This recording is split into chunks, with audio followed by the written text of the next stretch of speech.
제목은 구원의 돌, 구원의 돌 또는 구원의 바위입니다. 자, 하나님의 구원 계획, 하나님의 그 주권적 구원 섭리는 선민 이스라엘에게만 나타난 것이 아니라 사실은 이방인들에게도 하나님의 구원 계획은 처음부터 진행되었던 겁니다.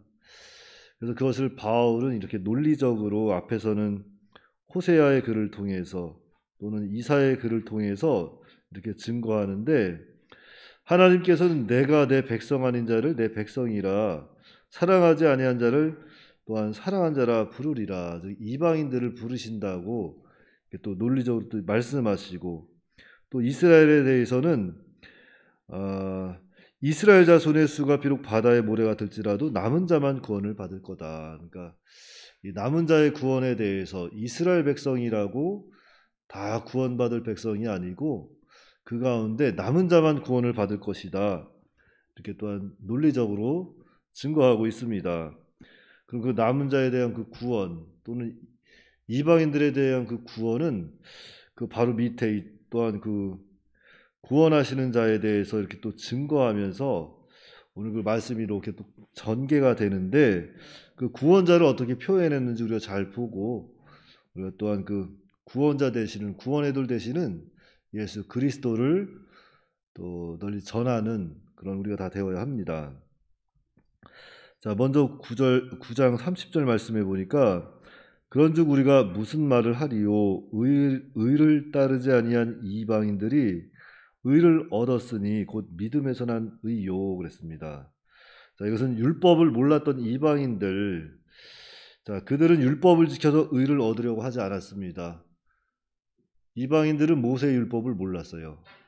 그래가지고 그들은 복음을 듣고 예수 그리스도를 믿음으로 이렇게 의롭다함을 얻은 겁니다.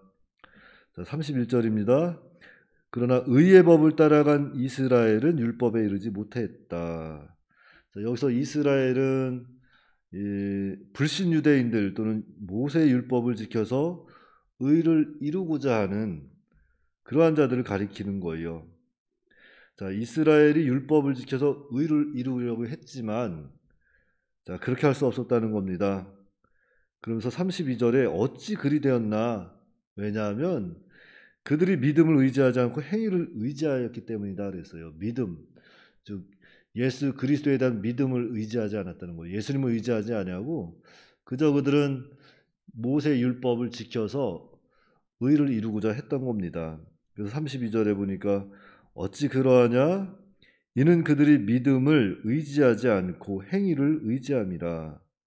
그렇기 때문에 이들이 부딪힐 돌에 부딪히게 되었다. 이렇게 증거하고 있어요.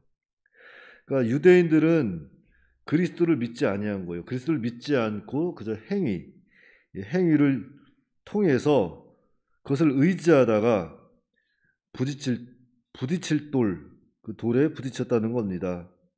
그러나 이방인들은 믿음으로 그 믿음에서 난 의를 얻었다는 거예요. 자, 33절입니다.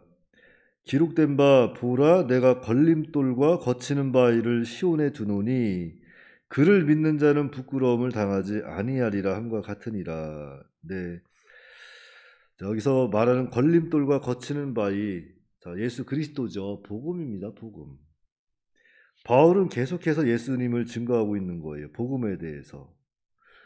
오늘날이야 뭐 보편적으로 예수님을 믿어야 구원을 받는다는 거 너무나도 당연한 진리인데, 이 당시 유대인들에게는 너무나도 어려운 진리였던 거예요. 정말 십자가에 죽으시고 부활하신 우리 죄를 대속하신 예수님, 우리에게 있어서 너무나도 쉬운 진리지만 그 당시 모세 율법을 받고 자신들이 선민이라고 선택받은 민족이라고 우월감에 빠져있던 유대인들에게 있어서 특히 이방인들의 구원은 너무나도 충격적인 사건입니다. 그래서 이를 믿지 않는 이스라엘에게는 이 복음이 그들에게 걸림돌과 거치는 바위가 됐다는 거예요.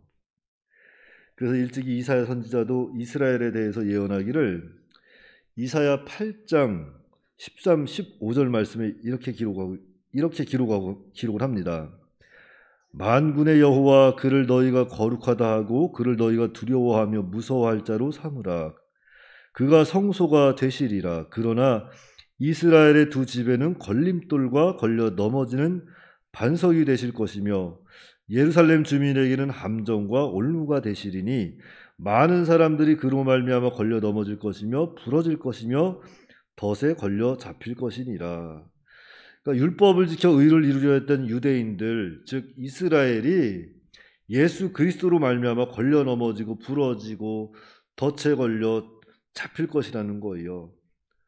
그러나 이 구원자 되신 예수 그리스도, 구원의 돌 되신 예수 그리스도를 믿는 자들, 그들은 돌에 부딪히지 아니하고 부러지지 아니하고 덫에 걸리지 아니하고 부끄러움을 당하지 아니하고 반드시 구원을 얻게 된다는 겁니다.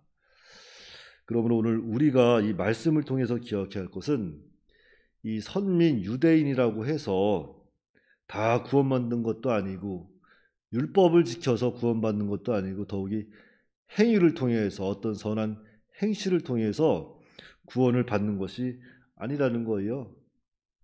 자, 이것은 오늘날 예를 들자면 교회를 나온다고 해서 다 구원 받을 사람이 아니라는 겁니다. 교회를 나온다고 해서 어떤 선을 통해서 어떤 봉사를 열심히 해서 구원을 받을 자가 한 사람도 없다는 거예요. 구원은 오직 예수 그리스도를 믿음으로 받는다는 겁니다. 우리 죄를 대신 짊어지시고 십자가에 죽으시고 부활하신 그 예수님을 믿는 것만이 우리가 구원받을 길이고 우리가 살 길이다. 바울은 그것을 로마 교회와 오늘 우리에게 알려주고 있는 거죠. 그러니까 참으로 오늘날 우리에게는 보편적인 진리고 당연한 진리지만 이것이 그 당시에는 너무나도 그들에게 어려웠던 진리예요. 그런데 이러한 모습들이 사실은 지금 우리가 신앙생활을 하다 보면은 너무나도 오랜 신앙생활을 하다 보면 그것이 좀 타성에 빠져서 나는 뭐 당연히 선택받은 백성이겠지 하고 정말 무언가 나태해지는 경우들이 있거든요. 정말 그러한 때 우리의 마음을 한번 또 잘 다스려서 살펴봐야 될 이런 말씀들이죠. 정말 내가 하나님의 은혜를 입고 구원을 받았는데 지금 나의 모습은 나태한 상태가 되지 않았을까? 하나님의 은혜 가운데서 조금 멀리 떨어져 있지 않을까? 우리가 좀 생각해야 돼요. 혹시 우리가 정말로 이 율법에 빠진 유대인들처럼 하나님의 말씀은 지키지 아니하면서 그저 나는 선택받은 백성이야. 나는 구원받은 백성이야. 구원의 확신만 가지고, 물론 구원의 확신이 중요하지 않다는 건 아니에요. 중요합니다. 그런데 구원의 확신을 가지고 있다, 정말 참 구원의 확신을 가지고 있는 사람이라면 그 사람의 삶도 변화가 돼야죠. 그저 나는 예수님 믿어서 구원받을 거야. 나는 하나님께서 나에게 믿음을 선물로 주셨어. 나는 구원의 확신을 가지고 있어. 말만 그러지 말고 정말로 구원의 확신을 가지고 구원받은 백성이라면 정말로 이제는 하나님 말씀 앞에 꼬꾸라져서 정말 그 말씀대로 순종해 나아갈 수 있는 그 자리에 나가야 한다는 거죠. 근데 그 말씀대로 순종해 나갈 때는 꼭 좋은 환경이 있을 때만 말씀을 순종하는 것이 아니에요. 어려운 환경 가운데서도 하나님의 말씀이 우리 속에서 역사해야 되고 좋은 환경 가운데에서도 하나님의 말씀이 우리 가운데 역사해야 한다는 거죠. 그러니까 우리는 이런 말씀을 우리가 들었을 때 정말 내가 정말 유대적 사상을 갖고 있지는 않은가 한번 되돌아보고 정말 날 위해서 십자가에 죽으시고 부활하신 그 예수님을 마음으로부터 영접하고 변화받아서 그 예수님을 증거하고 사는 저와 여러분들이 다 되시기 바랍니다. 네, 기도하겠습니다. 만민의 구주가 되시는 아버지 하나님, 은혜를 감사합니다. 우리에게 참 구원의 돌 되시는 예수 그리스도를 이 땅에 보내주시고 그를 믿음으로 말미암아 참 모든 죄를 사하시고 하나님의 자녀가 되게 하신 은혜를 감사합니다. 이 유대인들은 참으로 하나님 앞에 율법을 받고 선민이라는 택하심을 받았지만 그들이 선민 사상에 빠져서 정말로 예수 그리스도를 알지 못하고 깨닫지 못하고 정말로 거치는 돌에 넘어지고 자빠지고 부딪혔다고 했습니다. 오늘날 우리는 정말로 이 예수님의 이 구원의 돌 되시는 예수님을 바로 알게 하여 주시옵시고 그 예수님을 정말로 마음으로부터 영접해서 그 돌이 우리에게 거치는 것이 아니라 우리에게 정말로 자랑이 되고 위로가 되고 힘이 될 수 있도록 늘 함께 하여 주시고 우리의 마음을 붙잡아 주시옵소서. 그리하여서 우리를 구원하여 주신 우리 죄를 대신 짊어지시고 십자가에 죽으시고 부활로 그 구속을 완성하신 성취하신 우리 예수 그리스도를 우리가 정말로 세계 만방에 전하고 이제는 우리도 예수님을 닮아서 하나님의 사람으로 좀 더 자라나고 그 믿음의 길을 가실 수 있도록 하나님께서 인도하여 주시옵소서.